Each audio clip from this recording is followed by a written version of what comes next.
Hello student, welcome in phase rule class. Today we will discuss one component system, एक घटक तंत्र. Students, हमने इससे पहले वाले लेक्चर में आपको फेज रूल में काम आने वाले सारी टर्म्स एक्सप्लेन की थी. Now one component system example हम पहले डिस्कस कर रहे हैं. Water system. What is phase diagram? Phase diagram display the state of a substance at various pressure and temperature and the places where equilibria exist between phases. These are the three phases: solid, liquid and gaseous state. This is solid. What are the salient features of phase diagram? Area, curves and triple point. These are the three main features which we have to discuss when we discuss the phase diagram. हमें यह तीन चीज़ें मुख्य रूप से phase diagram में explain करनी होती हैं: area, curve and triple point. Now एक घटक तंत्र. एक घटक तंत्र के लिए अवस्था नियम समीकरण F = C - P + 2 को निम्न प्रकार से लिखा जा सकता है. F = C1 है, हमारा एक घटक है, एक कंपोनेंट है, -P + 2 और F + P = 3. अर्थात एक घटक तंत्र में स्वतंत्रता की कोटियाँ तथा अवस्थाओं का योग 3 होना चाहिए. चूँकि किसी तंत्र में अवस्थाओं की न्यूनतम संख्या 1 होती है, अतः अवस्था नियम समीकरण के अनुसार एक घटक तंत्र के लिए अधिक से अधिक 2 स्वतंत्रता की कोटि हो सकती है. F = C - P + 2. हम P1 लिखेंगे तो हमारा F आ रहा है 2. हमें कम से कम एक फेज तो चाहिए होता है, इसलिए हमें कम से कम 2 वेरिएबल की ज़रूरत होगी. यदि किसी एक घटक तंत्र में 2 अवस्थाएं परस्पर साम्य अवस्था में हैं तो हमारी स्वतंत्रता की कोटि क्या हो जाएगी? यदि फेज हम 2 रखते हैं तो हमारा F हो जाएगा = 1. मतलब हमें केवल एक वेरिएबल की ज़रूरत पड़ेगी. इस स्थिति में तंत्र एक चर कहलाता है. यह तंत्र ताप या दाब द्वारा पूर्ण रूप से परिभाषित किया जा सकता है.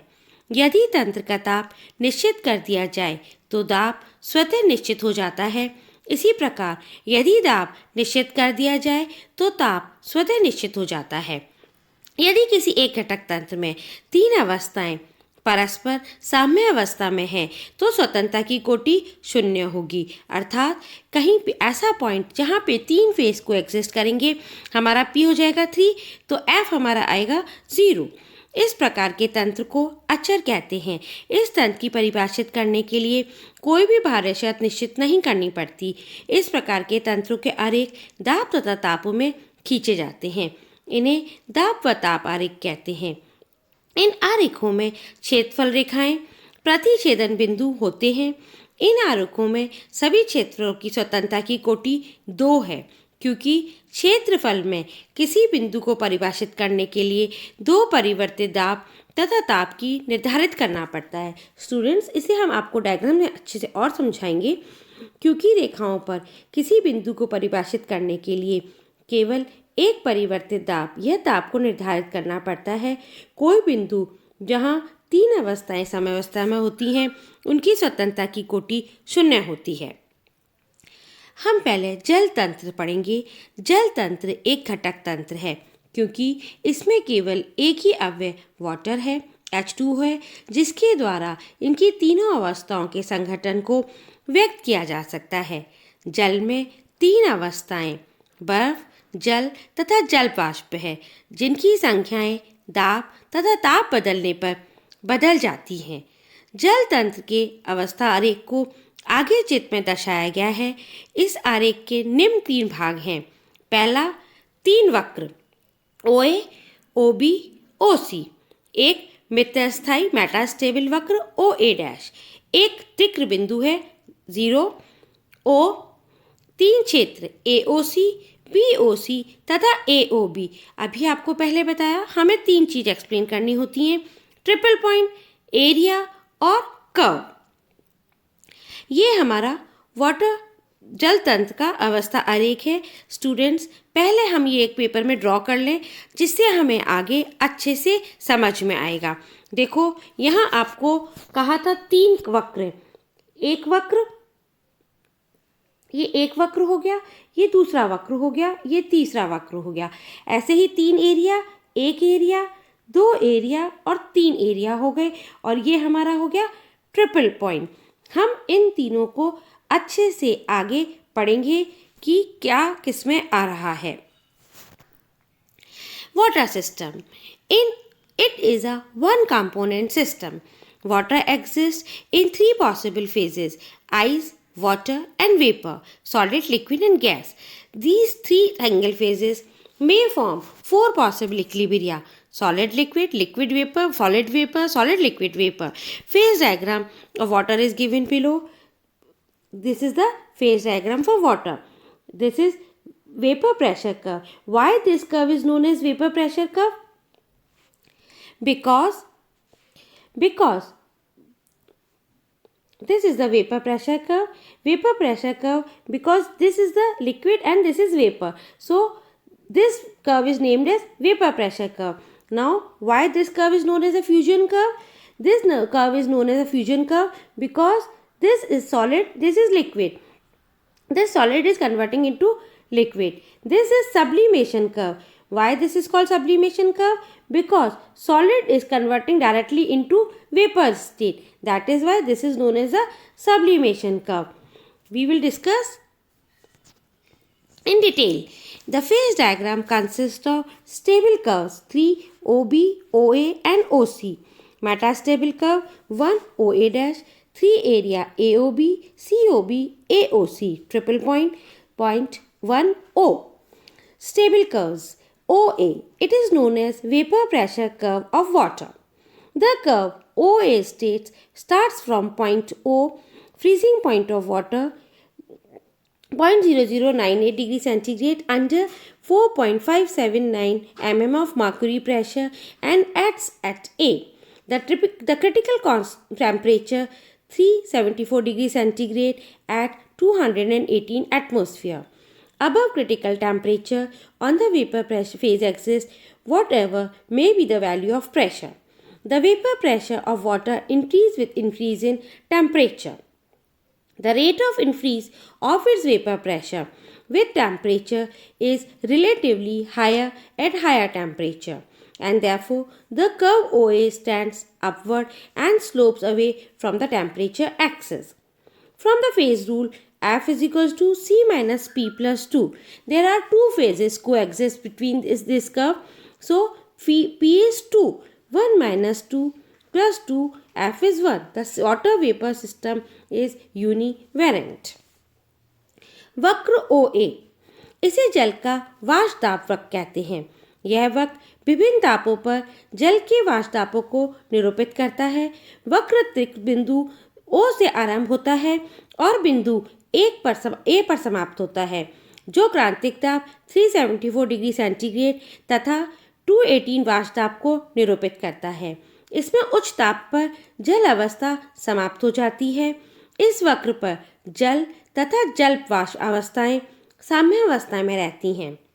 इस वक्र के किसी बिंदु पर एक निश्चित ताप के लिए वाष्प दाब का केवल एक ही मान होगा। अतः इस वक्र के किसी बिंदु पर तंत्र की स्वतंत्रता कोटि 1 है। जैसा कि अवस्थीय नियम स्पष्ट है, F is equals to C minus 2 plus 2 is equals to 1, अर्थात यह तंत्र एक चर है। वक्र के किसी बिंदु पर यदि दाब स्थिर रखकर ताप बढ़ाया जाए तो द्रव अवस्था नष्ट हो जाती है, और यदि ताप स्थिर रखकर दाब बढ़ाया जाए तो वाष्प अवस्था नष्ट हो जाती है। वक्र OB, वक्र OB, ये वाला वक्र हमारा OB है। इस वक्र को हम एक्सप्लेन कर रहे हैं। इस बर्फ की वक्र या बर्फ की उत्पादन वक्र कहते हैं। यह वक्र विभिन्न तापों पर बर्फ के वाष्प दाबों को निरूपित करता है। इस वक्र पर बर्फ तथा वाष्प अवस्थाएं साम्य अवस्था में रहती हैं। देखो ये सॉलिड है, ये लिक्विड है, ये बर्फ है, ये हमारा वेपर फेज है। इस वक्र का नीचे का सिरा B परम शून्य -277 डिग्री पर है। इसे न्यून ताप पर वाष्प अवस्था समाप्त हो जाती है। इस वक्र के किसी भी बिंदु पर एक निश्चित ताप के लिए वाष्प दाब का केवल एक ही मान होता है। इसी प्रकार एक निश्चित वाष्प दाब के लिए ताप का केवल एक ही मान होता है। देखो यदि हम इस टेम्परेचर पर लेंगे और हम यहाँ पे खींचेंगे तो ये एक ही मान आएगा, इसका ऐसे यहाँ खींचेंगे तो ये भी एक ही मान आएगा। अतः इस वक्र के किसी भी बिंदु पर तंत्र की स्वतंत्रता की कोटि क्या हो गई, एक हो गई, क्योंकि हम केवल एक वेरिएबल से दूसरा वेरिएबल हम अपने आप निकाल पा रहे हैं। हमने P हमारा 2 हो गए क्योंकि एक हमारा सॉलिड है, एक हमारा वेपर फेज है। F हमारा हो गया 1, तो ये हमारा एक चर तंत्र कहलाएगा। OB, it is the sublimation curve of ice. Along this curve, solid ice is in equilibrium with its vapor. The curve is not the prolongation of curve A, but falls off more steeply. Curve OB starts from the temperature, and we have already discussed these points. Now I am not discussing again and again. This system is univariant because there are the two phases. This means that for each temperature there may be one pressure, and for each pressure there may be one temperature. Now curve वक्र OC वक्र, this is OC वक्र, यह बर्फ का गलन वक्र कहलाता है। इस वक्र पर बर्फ तथा जल अवस्थाएं साम्य अवस्था में। ये बर्फ है, ये जल है। देखो ये बर्फ है, ठोस बर्फ लिखा है यहाँ, ये जल लिखा है यहाँ पे। वक्र OC दाब अक्ष की ओर झुका हुआ है। ये देखो इस तरफ झुका हुआ है कि दाब वृद्धि से बर्फ का गलन कम हो जाता है। इस वक्र से किसी भी बिंदु पर स्वतंत्रता की कोटि 1 होगी, क्योंकि दो फेजेस हैं, एक हमारा सॉलिड है, एक हमारा लिक्विड है। दो फेजेस होंगे तो F हमारा P हमारा 2 आ जाएगा, इसलिए हमारा F बराबर क्या हो जाएगा 1, मतलब ये हमारा एक चर तंत्र कहलाएगा। इसे हम गलन वक्र कहते हैं, फ्यूजन कर्व कहते हैं। ये हम ऑलरेडी डिस्कस कर चुके हैं आगे। OC curve. This curve is the melting point curve or fusion curve of ice. Along this curve, two phases we have already discussed. I am not again discussing again and again. So F will be 1. System is univariant. This means that for any given pressure, melting point must have the one fixed value. Now वक्र OA dash. OA dash कौन सा है? ये वाला वक्र है। इसे मिथ्या स्थायी जल की वाष्प दाब वक्र कहते हैं।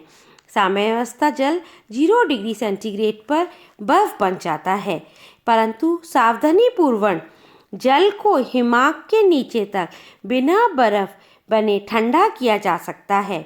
इस जल को अतिशीतित जल सुपर कूल वाटर कहते हैं। यह मेटास्टेबल अवस्था होती है। जल तथा वाष्प अवस्थाएं साम्य अवस्था में हैं। वक्र के किसी बिंदु पर तंत्र की स्वतंत्रता कोटि 1 है। क्यों? क्योंकि 2 है वहाँ पे, अवस्था और एक से स्पष्ट है। OA डैश तथा वक्र OB के ऊपर स्थित है, अतः किसी भी ताप पर, देखो ये नीचे है और वो ऊपर है,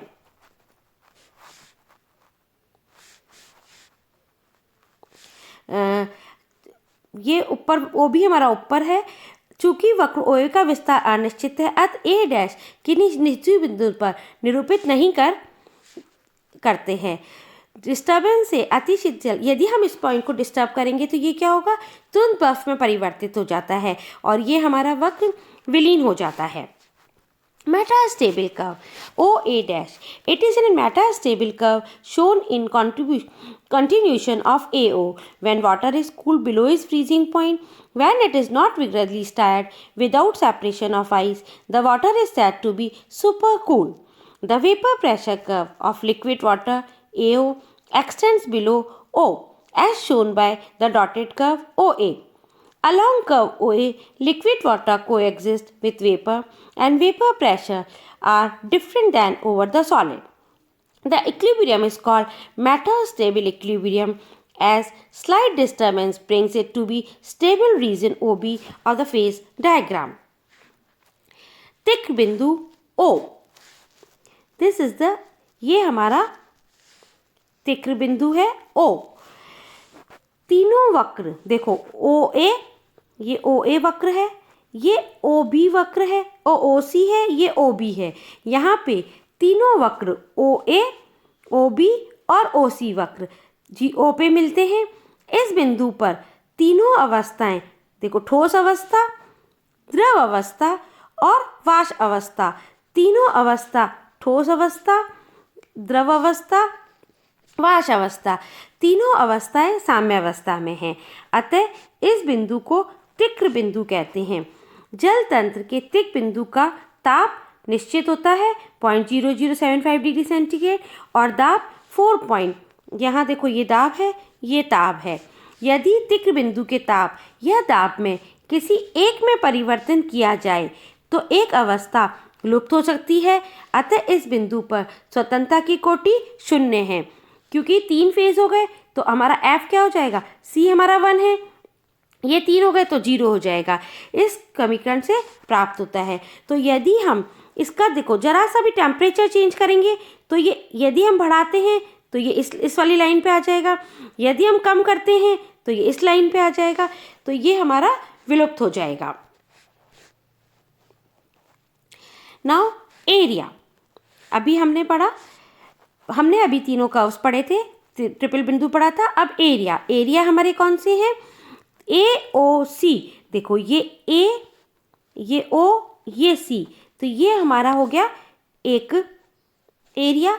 दूसरा BOC, ये B, ये O, ये C, मतलब ये हमारा हो गया दूसरा एरिया। तीसरा है AOB, ये A, ये O, ये B, ये हो गया हमारा तीसरा एरिया। ये 3 एरिया हो गए। तो मतलब क्षेत्र AOC केवल जल है, क्षेत्र BOC में केवल बर्फ है, क्षेत्र AOB में केवल वाष्प अवस्था उपस्थित है। दिख रहा है हमें तीनों यहाँ पे। इन क्षेत्रों में किसी भी बिंदु को परिभाषित करने के लिए हमें 2 परिवर्तित 2 ताप और दाब की निर्धारित करना पड़ता है। देखो कैसे, यदि मैं यहाँ एक बिंदु लेती हूँ तो इस बिंदु को यदि मुझे एक्सप्लेन करना है, ये एक बिंदु है, एक्सप्लेन करना है, तो खाली टेम्परेचर से मैं नहीं बता पाऊँगी कि इसका कितना प्रेशर है। पर यदि मुझे टेम्परेचर पता और प्रेशर पता, 2 पता होंगे तो मैं इस बिंदु को परिभाषित कर पाऊँगी। इसलिए हमें क्या होगा, कम से कम 2 वेरिएबल की ज़रूरत पड़ रही है, टेम्परेचर और प्रेशर। तो मतलब ये हमारा, हमें 2 वेरिएबल, F हमारा क्या हो गया, 2 हो गया यहाँ पे। Areas, the areas given the condition of temperature and pressure under which single phase ice, water and vapor can exist. It is necessary to specify both temperature and pressure to define a system within this area. In area BOC, AOC and AOB exist ice, water and vapor. In these areas, the degree of freedom for the system is 2 or they are bivariant. Triple point area we have discussed already in Hindi. Triple point, the point O at which the curve OA, BO and CO meet is called the triple point. At this point, all the 3 phases, that is ice, water and vapor, coexist. So the F will be 0. This is the detailed description of the triple point. Now, referring to figure, describe any change in the phases present is this. Suppose, keep at 0 degree while the pressure is increased from 0.1 to 0.5. C, हम इसको ऐसे समझाएंगे कि यदि हमें कोई एक point दिया हुआ है, सपोज वो पॉइंट हमारा 4 है। अब यदि हम 4 पॉइंट पे यदि हम टेम्परेचर इंक्रीज कर रहे हैं तो क्या हो रहा है, देखो टेम्परेचर इंक्रीज करने से हमारा ये कर्व इस तरफ जा रहा है। टेम्परेचर इंक्रीज करने से हमारा ये कर्व कहाँ जा रहा है, इस तरफ जा रहा है। मतलब यदि हम यहाँ टेम्परेचर बढ़ाएंगे तो ये पहले लिक्विड में कन्वर्ट होगा, उस लिक्विड के बाद हमारा गैस में कन्वर्ट होगा। और यदि हम प्रेशर बढ़ाएंगे तो क्या होगा, देखो ऊपर की तरफ जा रहा है ये, तो ये लिक्विड होगा, उसके बाद ये आगे कन्वर्ट हो जाएगा। यदि हम टेम्परेचर घटाएंगे तो सॉलिड में कन्वर्ट हो जाएगा, यदि हम प्रेशर कम करेंगे तो ये गैसेस में कन्वर्ट हो जाएगा। ये हमें इसकी सिग्निफिकेंस बता रहा है। अब हम देखते हैं कार्बन डाइऑक्साइड का भी फेज डायग्राम बिल्कुल वाटर की तरह ही होता है, इसलिए स्टूडेंट्स मैं आपको कार्बन डाइऑक्साइड वाला नहीं समझा रही हूँ। देखो जैसा लिक्विड में ये हमारा वाटर का है, ये हमारा कार्बन डाइऑक्साइड का है, और तीनों उसी तरह से हैं। ये सॉलिड फेज है इसकी, ये इसका लिक्विड फेज है, ये इसका वेपर फेज है। केवल हमारा क्या होगा, टेम्परेचर और इनके वेरिएबल चेंज होंगे, इसलिए आप इसे समझने की कोशिश करें। Thank you.